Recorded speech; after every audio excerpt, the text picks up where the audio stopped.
Olá, meu nome é Osvaldo, eu sou da Satisfon Rastreadores e hoje eu vou conversar com o Leonan, que é gerente técnico, e a gente vai trocar um papo aqui e entender como é que é o funcionamento do setor técnico, o que acontece, o que é primordial lá para que a gente tenha um bom serviço executado para o cliente.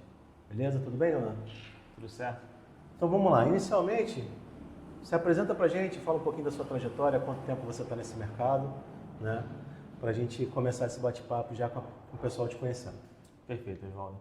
Eu estou no mercado de rastreamento há aproximadamente 10 anos. Nesse tempo foram muitas vivências, né? Muito aprendizado, alguns desafios. Certamente o maior desafio é a gente se manter competitivo, né? A gente vê que o mercado veicular, no geral, ele está cada vez mais tecnológico e a gente precisa se manter atualizado e acompanhar esse avanço. Então, esses são, acredito que sejam os maiores desafios para a gente, que eu digo na questão técnica. Legal, Leonan. O que você considera como ponto mais importante, né, para a gente conseguir entregar um serviço de qualidade para o cliente lá, sem danificar o veículo dele, né, e com um perfeito funcionamento? Eu acho que uma gestão com um processo bem definido e estruturado, aliado a isso uma equipe técnica que tenha capacidade e que seja de confiança. Tá. Qual o conhecimento técnico necessário para que um técnico consiga fazer a instalação? Essa pergunta ela é muito ampla, porque são vários tipos de instalação, mas basicamente uma instalação simples, a gente precisa que o técnico consiga dominar o multímetro para ele conseguir identificar a fiação no veículo e, assim, basicamente positivo, negativo, pós-chave, e onde ele vai conectar o chicote do rastreador no carro, né? A ligação elétrica, a emenda elétrica que a gente fala.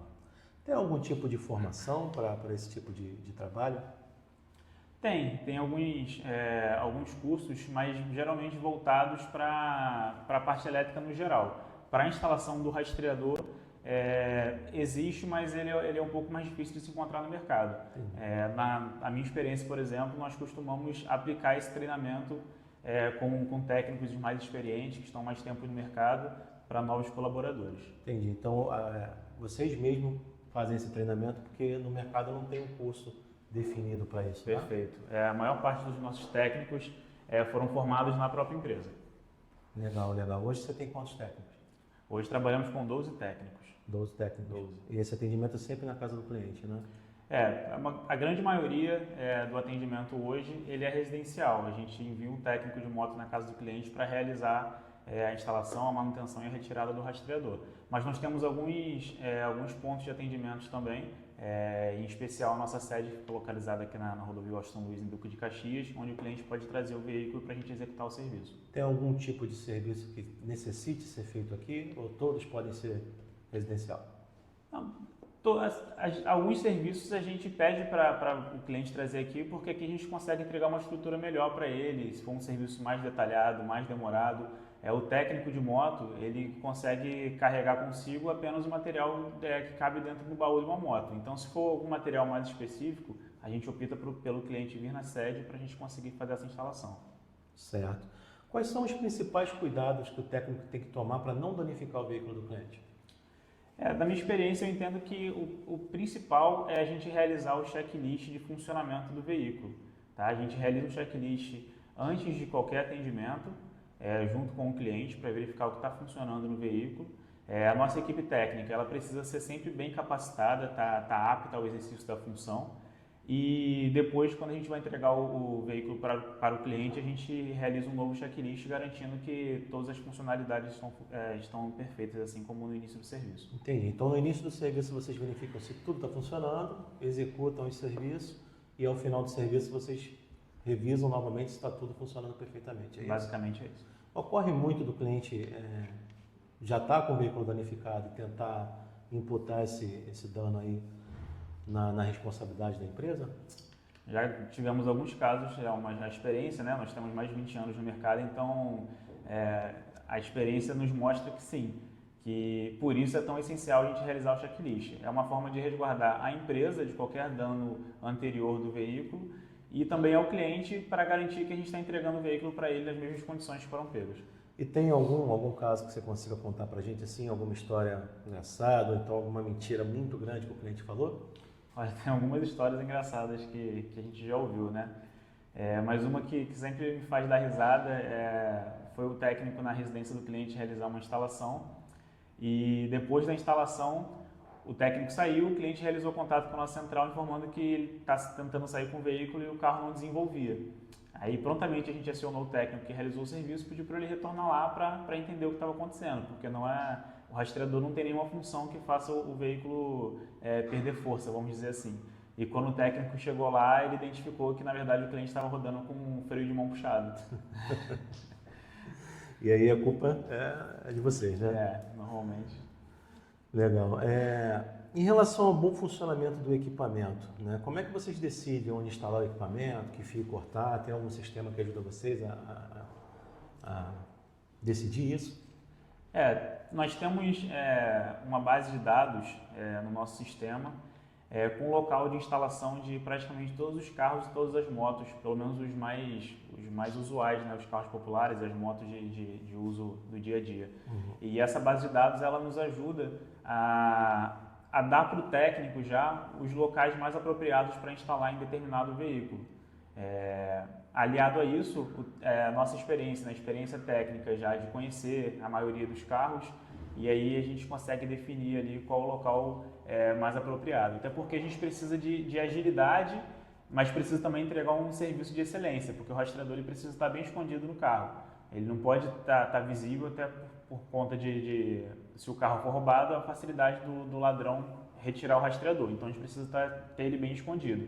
E a gente criou essa base de dados para dar agilidade ao técnico e mesmo assim garantir que o equipamento esteja bem armazenado. Entendi. Então a preocupação não é só da boa instalação, né? É estar bem escondido também e principalmente não danificar o veículo, né? Perfeito. A gente está falando de um patrimônio do cliente, né? Então tem gente que tem ciúme de fato dos seus veículos, a gente tem que ter essa sensibilidade e para isso a gente mantém a nossa equipe sempre bem treinada e apta a realizar esse tipo de serviço.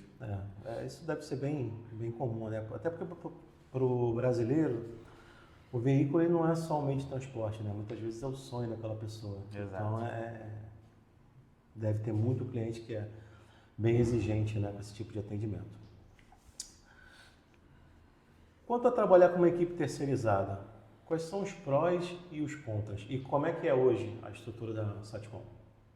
Na Satcom nós trabalhamos como informei, né, com 12 técnicos contratados e nós temos alguns técnicos terceirizados também. São perfis diferentes, tá? Mas como eu informei anteriormente, se a empresa tiver processos bem definidos e testados, né, que de fato funcionem, e se tratando de uma relação de bons profissionais, já é meio caminho andado. A gente precisa ter alguns cuidados a mais com o técnico terceirizado, por ser de fato alguém que não foi treinado dentro da empresa, por exemplo, mas a gente tenta aplicar o máximo de conhecimento a ele e procedimentos internos para que ele cumpra, assim como o técnico que é contratado no CLT.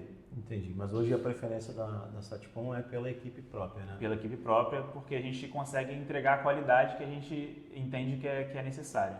Entendi. E quais são esses cuidados a mais que é necessário ter com o terceirizado?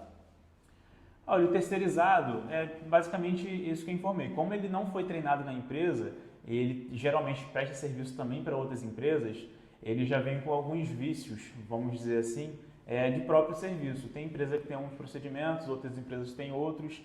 O terceirizado, por ele não ter nenhum vínculo trabalhista, ele tem uma liberdade maior, até de ausência e tudo mais. Então a gente precisa ter um jogo de cintura, né, vamos dizer assim, para lidar com os dois tipos de perfis. Mas, confirmando o que eu falei, se a gente estiver tratando de bons profissionais, não faz diferença se ele é terceirizado ou contratado. Certo. Já teve algum cliente ameaçando o técnico ou que tenha passado do ponto lá, né, na hora do atendimento? Isso acontece normalmente? Como é que é isso? Já tivemos alguns casos também. Não é tão comum, mas também não é impossível, não é muito raro. Aconteceu algumas vezes.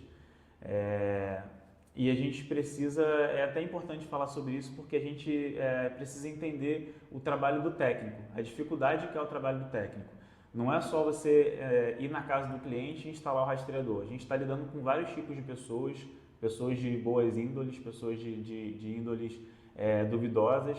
Então a gente precisa ter um cuidado de saber entrar e saber sair na casa de todas as pessoas. A gente atende área de risco, a gente atende área nobre. Então a gente já teve alguns casos e a gente, graças a Deus, a gente conseguiu reverter tudo na conversa. A gente nunca teve nada mais grave, mas tivemos alguns casos de clientes alterando o tom ou tentando segurar o técnico lá e não deixando ser liberado do local. Que coisa, né? Muito doido. E por falar nisso, como é que é esse trabalho técnico? Como é que você escolhe qual o técnico que vai? Ele já sai com uma rota definida? Como é que é o funcionamento em si? Qual a melhor forma que vocês encontraram para conseguir executar os serviços no dia a dia? A gente tem uma área na empresa, né, de agendamento, onde eles marcam os serviços com os clientes, fazem a montagem das rotas e ao final de todos os dias o setor técnico distribui dentro das rotas montadas qual técnico vai atender qual região.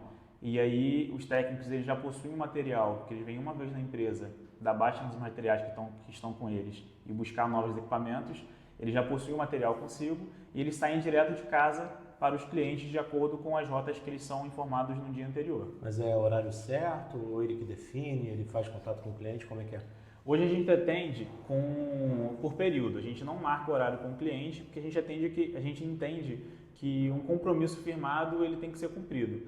Então, o trânsito do Rio de Janeiro, a gente sabe como é caótico, e então a gente não firma um horário específico com o cliente. A gente pede que o veículo esteja disponível em 2 períodos, sendo o cliente tendo agendado para o período da manhã, ele tem que ficar disponível de 8 ao meio-dia, ele tendo agendado para o período da tarde de 13 às 18 horas. Aí o técnico tem esse período para comparecer e realizar o atendimento.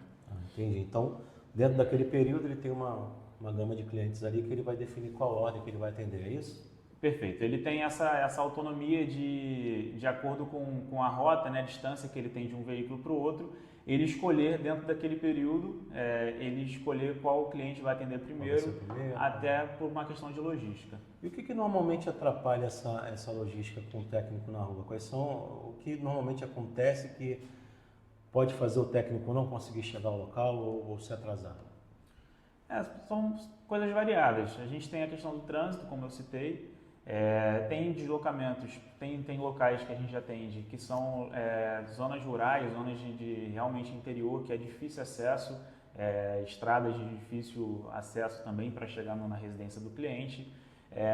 Durante um serviço, ele pode demorar mais tempo do que planejado para testar o rastreador, o equipamento ele pode ter alguma dificuldade de captar o sinal em determinadas áreas. Então, pequenas coisas que podem atrasar. Então, justamente para não ter gerar para o cliente a insatisfação de atraso, a gente pede que o veículo fique disponível, porque a gente costuma atender dentro do prazo já combinado. Do período, né? Perfeito. Assim, para a gente finalizar essa conversa, Leonan, teria como você citar as 3 ações fundamentais, né, dentro do serviço técnico para conseguir entregar um serviço de qualidade? O que você considera fundamental? Se você fosse escolher 3 coisas. Olha, a gente tem uma equipe técnica bem capacitada, isso é muito importante, que o técnico tenha conhecimento e tenha não só conhecimento técnico para realizar o serviço, mas que ele conheça os procedimentos que a gente exige que sejam cumpridos. E aí cito já como uma segunda, o número 2 da sua pergunta, a realização do checklist. A realização do checklist inicial e final, que a gente está garantindo que todos os procedimentos foram cumpridos e o veículo está sendo devolvido ao cliente nas mesmas condições. E também a questão de domínio das ferramentas, né? O técnico ele precisa entender qual ferramenta mais adequada para determinado veículo, para desmontar um painel ou desmontar uma soleira de um carro, que é algo que não é tão simples. Cada carro tem uma peculiaridade, então a gente precisa ter esse conhecimento, e isso já, ao longo da experiência, nos mostra que é a forma mais adequada de se realizar os atendimentos. Certo. E para o cliente, né, que dica que você daria para o cliente para que ele tenha um serviço mais ágil, né, e consiga receber o nosso técnico lá e agilizar esse atendimento? A gente pede sempre que o cliente que tenha alguém no local que consiga dirigir o veículo ou pilotar a moto, porque dependendo do local, como eu informei, se for uma garagem coberta, por exemplo, o rastreador ele pode ter uma dificuldade maior de sinal. Então, em alguns casos, precisa que o cliente dê uma volta com o veículo para facilitar no momento dos testes. E isso certamente faz com que o andamento da instalação, ou da manutenção, no caso, seja mais ágil. Perfeito, Leonan.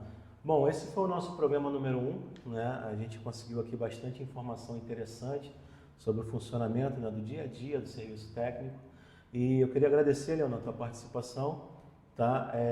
Essa vai ser uma sequência de alguns podcasts que a gente vai gravar para que você, cliente, consiga entender como é que é o nosso dia a dia, como é que é o funcionamento de uma empresa de rastreamento. Tá bom? Obrigado, Leonan. Obrigado, o prazer foi meu.